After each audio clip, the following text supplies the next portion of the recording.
प्रफुल्ल लोढाच्या माध्यमातूनच ट्रॅप लावल्याचा आरोप राऊतांनी केला होता। त्यानंतर आता अधिकाऱ्यांची अंतर्गत चौकशी सुरू झाल्याची माहिती सूत्रांची आहे। पाहूया। पोलिसांची पथकं काहीतरी शोध घेत आहेत, कुठल्या तरी सीडीचा आणि कुठल्या तरी पेन ड्राईव्हचा खूप शोध घेत आहेत। हनी ट्रॅप प्रकरणात पोलीस पेन ड्राईव्ह आणि सीडी शोधतायत असा दावा राऊतांकडून सुरू आहे। तर इकडे चौकशीला सुरुवात झाल्याची माहिती आहे। नाशिक हनी ट्रॅप प्रकरणात अधिकाऱ्यांची अंतर्गत चौकशी सुरू झाल्याची सूत्रांची माहिती आहे। अधिकाऱ्यांचे कॉल डिटेल्स तपासली जाण्याची शक्यता असल्याची सुद्धा माहिती आहे। दोषी आढळल्यास संबंधित अधिकाऱ्यांवर कठोर कारवाईची शक्यता आहे। संबंधित अधिकाऱ्यांनी हॉटेल व्यावसायिकांच्या संस्थांना मदत केली आहे का याची चौकशी होत असल्याचं कळतंय।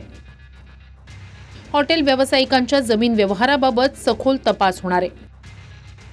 मंत्रालयातील अधिकाऱ्यांसह आजी-माजी मंत्री असे एकूण 72 जण हनी ट्रॅपमध्ये अडकल्याचा दावा पटोलेंनी केला होता। त्यानंतर राऊतांनीही पेन ड्राईव्ह पाहिल्याचा दावा करत प्रफुल्ल लोढाच्या माध्यमातून भाजपनं ट्रॅप लावल्याचा आरोप केला। प्रफुल्ल लोढाचा मंत्री गिरीश महाजनांसोबतचा फोटो ट्विट करत राऊतांनी चौकशीचीही मागणी केली। कालपासून जे लावलेलं यांनी जामनेर कनेक्शन, हनी ट्रॅपचं जामनेर कनेक्शन, काय कनेक्शन? एखादा माणूस मूर्खपणा करतो, नालायकपणा करतो, कुणावर बलात्कार करतो, ब्लॅकमेलिंग करतो, त्याच्यामुळे काय करते तिथला आमदार तर तुम्ही गृहीत धरणार आहे का? तिथल्या नेत्याला तुम्ही गृहीत धरणार आहे का फोटो असला तर? मला कळत नाही आणि म्हणून मला वाटतं हे धंदे बंद करा। आता काल आमच्याकडे वोट होताच तुमच्याकडे आहे, तुमचे युवा नेते त्यांच्याबरोबर त्याचा फोटो आहे, पण आम्ही इतके मूर्ख नाही आहोत। बघा, लोढा भाजपात होता का? लोढा अहो सर्व फोटो सोडून द्या हो। तो पेढा कोणाला भरवतो आहे? तो सांगतोय, तो काय सांगतोय?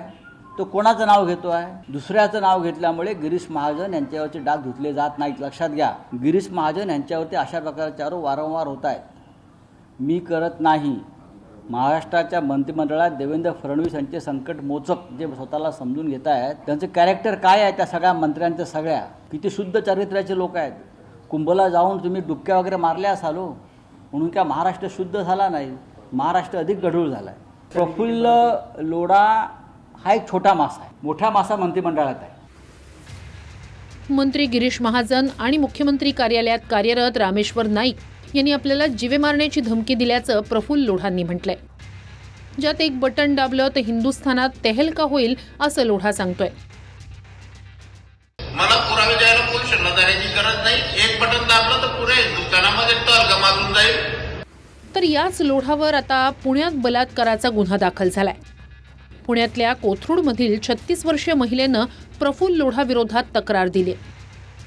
पतीला नोकरी लावून देतो म्हणून इच्छेविरोधात शारीरिक संबंध ठेवल्याचा या महिलेचा आरोप आहे। प्रफुल्ल लोढानं 27 मे रोजी बालेवाडीतील हॉटेलमध्ये बोलावलं असा तक्रारीत उल्लेख आहे। 17 जुलैला या प्रकरणी गुन्हा दाखल झालाय।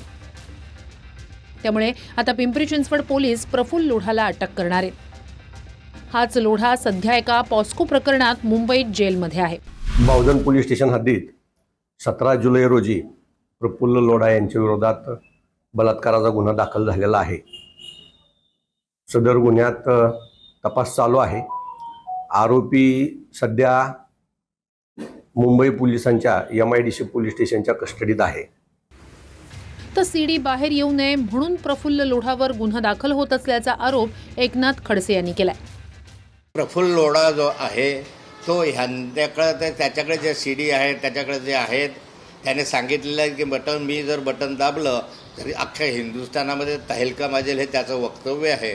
त्याच्याकडून हे CD वगैरे काढण्यासाठी तर कोणी मंत्री याच्या मागे लागलेला नाही किंवा हनीग्राम टॅप्रेम जे आहे तोच मागे लागला नाही, म्हणून तर याच वेळेस 3 गुन्हे दाखल होत आहेत।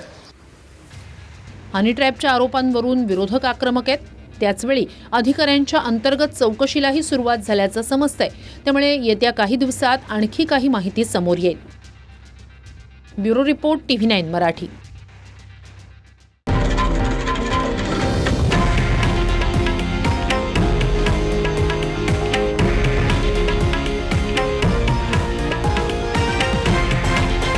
हे आहे देशातील नंबर 1 न्यूज नेटवर्क आणि आपण पाहत आहात TV9 मराठी, एकमेव।